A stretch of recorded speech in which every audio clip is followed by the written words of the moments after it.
Actually, nakalagay naman to sa Constitution talaga. Kaya lang mas maganda po kasi pag binasa lang namin yung Constitution, paano mo interpret yan, Badong? Hindi ka naman na abogado. Ito na po ang isang mahusay na abogado. Sabi po ni Guanzon, ito paliwanag niya, nasan si Bongbong? Ipakita nyo sa amin that he is awake, aware, and conscious. Bakit po importante to? Nung una po, etong pinag-usapan natin, no? Naku, malapit-lapit na si BBM. Di ba? Ganyan ang usapan natin.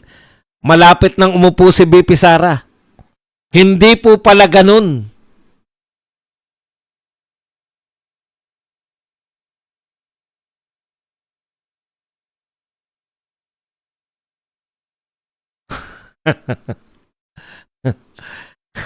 Hindi po pala ganun, no? Ngayon, pwede nang umupo si BP Sara.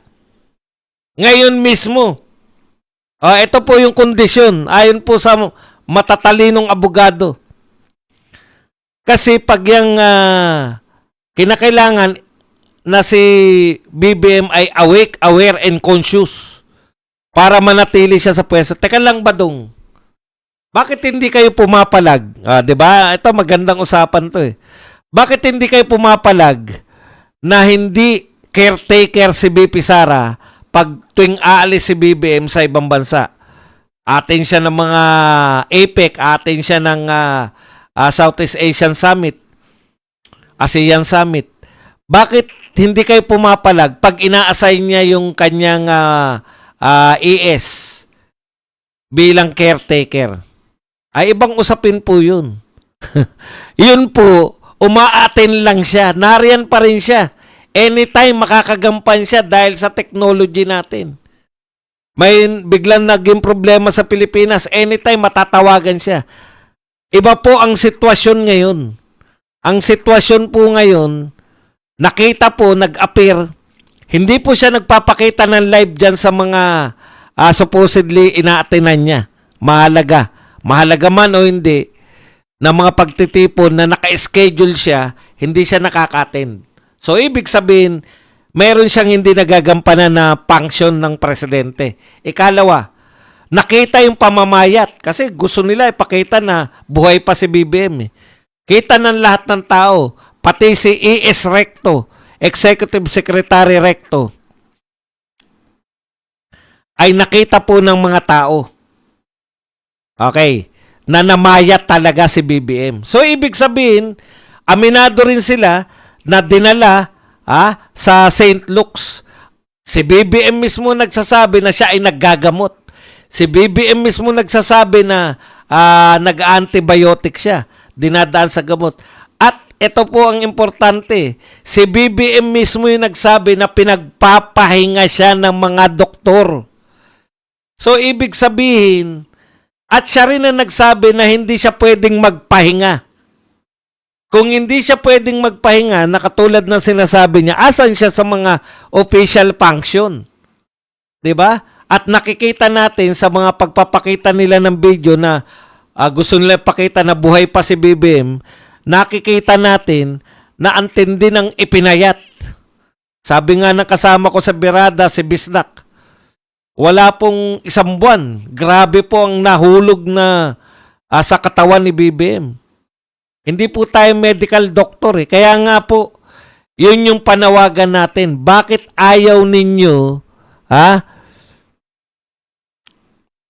bakit ayaw po ninyo na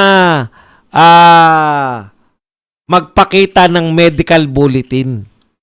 Kasi kung talagang malakas si BBM, ngayon sinasabi, bakit ba kayo atat? Buhay pa naman nga. Hindi lang po pala sapat na buhay. No?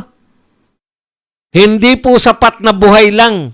Kinakailangan, sabi rito ni, awake, aware, and conscious. Hindi po pwedeng buhay ka lang na muntik-muntik ka pang matisod ng aso mo.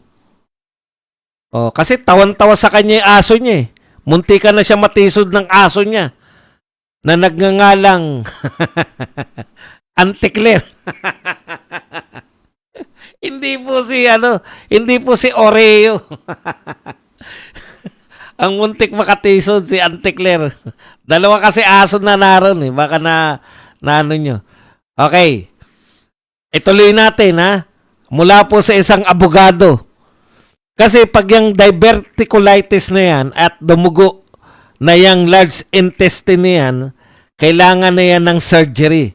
Siyempre, general anesthesia yun. Aba, sabi ni Guanzon to aba, pwede ba yun habang siya ay nasa operating table at unconscious siya? And if is temporarily incapacitated, the Vice President assumes office. Ayun pala yun mga kapatid, pag inoperahan pala ang Pangulo, ayon dito kay Guanzon, temporarily incapacitated pala tawag dun. At pag temporarily incapacitated ka, kinakailangan mag-assume ng Vice President. Hindi po si recto. Wala po si recto sa pagkakasunod-sunod ng pag-assume ng office.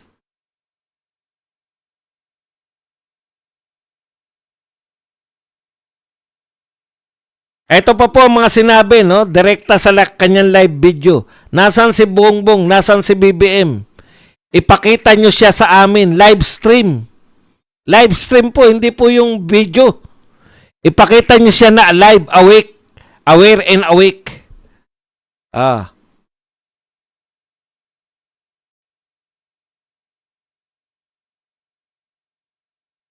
Yung kalagayan daw na yan, ay kahulugan po na ganyan po pala yung temporary incapacity. Kung temporary incapacitated siya ayon sa batas, Vice President,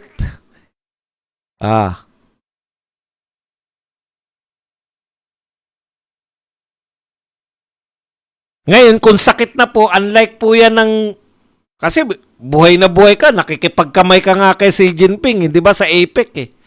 Hindi po yun temporary capacitated.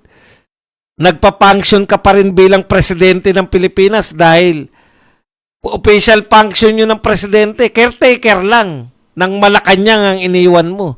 Pero ikaw, nagpa-function ka pa rin na presidente kaya pagkakaiba po yun. Presidente ka nung na-ASEAN eh. Yung ginagampanan mo dun, hindi ka naman naglalakwatsa eh. Presidente yun. Okay.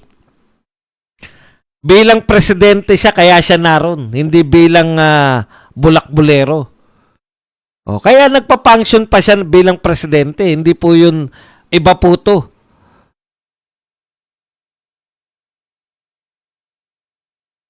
So, paano kung naging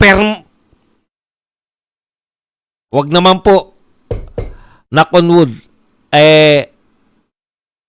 meron pong natigok. Di tuloy-tuloy na si BP Sara.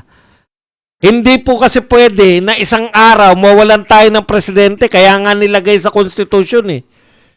Yung pagkakasunod-sunod.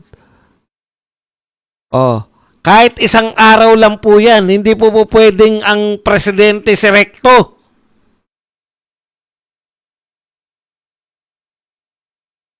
Hindi po pwede na ang presidente ay first lady. Lalong hindi po pwede yun. Yung executive secretary nga, hindi po pwede. Bakit? Hindi po sila hinalal ng tao. Ang hinalal po ng tao na kung sakali po na nasa operating table, general anesthesia. Hindi po ako nagsabi niya, interpretasyon po to ng mga magagaling na abogado. Ikaw ay temporarily incapacitated. Kaya take over kagad si BP Sara. Assume pala, assume. Iba pala yung take over na meaning nun. Kasi mga technical words yan, hindi po pwedeng pagbali-balik ta rin. Kahit po isang araw yan, bawal po yan. Kaya nga nilagay na sa konstitusyon.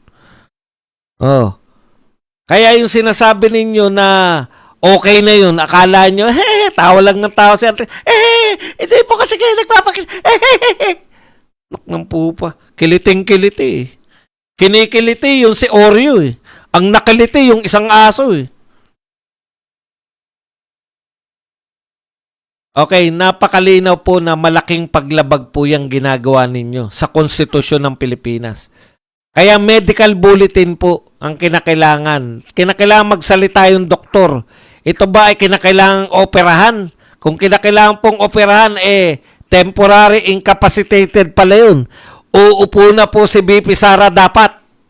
Hindi si Recto. Hindi po binoto si Recto. Si BP Sara po ang binoto na halili. Ano man ang mangyari sa Vice President. Akala ko kasi noon, yung mga temporarily incapacitated, yung mga talagang na-stroke ka na, hindi ka na makagampan, yun, mag-assume na hindi po pala. Kahit ooperahan ka lang pala. Siyempre, magta-time for recovery ka, di ba?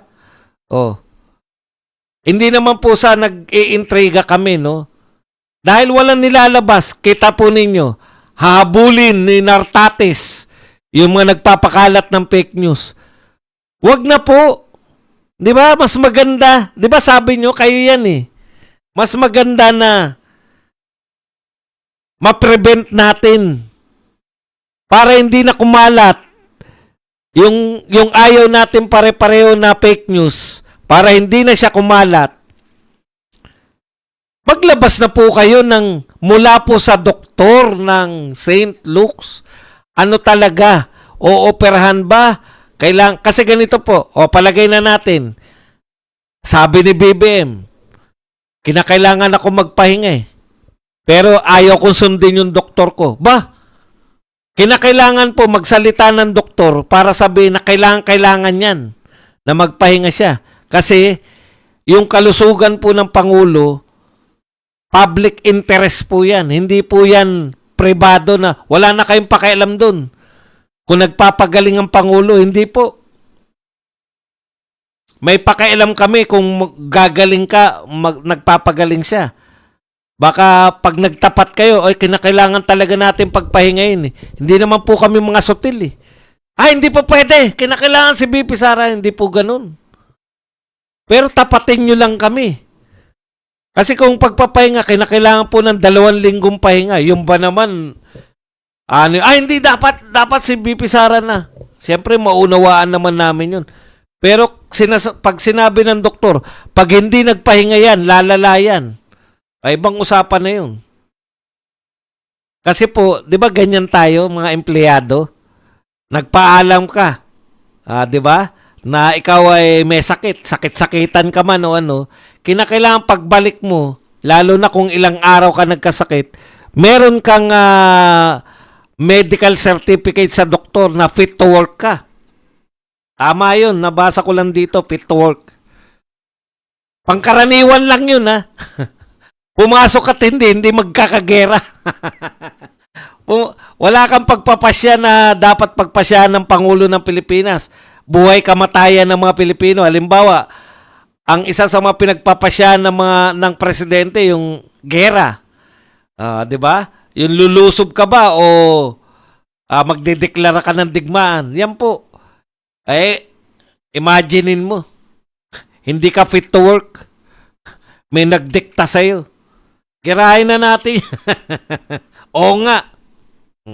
Pirmahan nyo nga to, Mr. President. Hindi ko mabasa, malabo mata ko. Pirmahan nyo na lang. Kasi okay yan, na-review ko na yan. Yari po yan.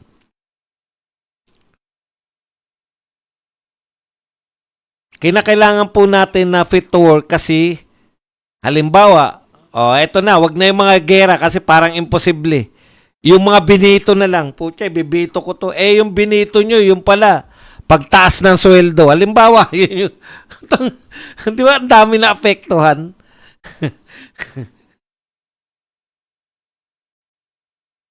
Kaya hindi po basta-basta ganyan. Hindi po basta-basta yung presidency. Kahit ilang araw lang po yan. Mapapansin nyo, di ba?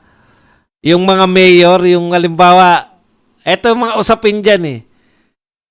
Eto madalas natin to nakikita. Sinuspend ng ombudsman halimbawa yung gobernador. Putya, 2 gobernador ngayon yung nag-ano. Ayaw sumunod nung sinuspend. Yung governor, kinakailangan pumirma ng mga payroll. 2 ngayon ang pumipirma ng payroll. Paano yun? Governor pa lang yun, mayor pa lang yan, ha? At yan, aktual nating nakikita, naranasan natin yan ang daming beses. O, yung mayor ayaw umalis, siya yung nasa City Hall. Yung vice mayor na tinalaga na pansamantalang halili habang suspended, siya ngayon nag-acting mayor, pero nariyan siya sa may diyan sa sa may Justice building halimbawa. Diyan siya nag-o-office. Diyan siya pumipirma. Putya, dalawang pipirma sa payroll. 'Di ba gulo? Kaya po hindi po obra. Ano lang 'yan, ha? Araw lang. Suspended lang na ilang araw. Kaya hindi po obra. Sa mayor pa lang 'yan, ha? Hindi po obra na mababakante yung mga mayor at etc. etc. Lalo na po yung presidente. Di hamak. Alam po ninyo yan, di hamak po na mas mataas po yung kapangyarihan ng presidente sa kanilang lahat. Pagsama-samahin pa sila.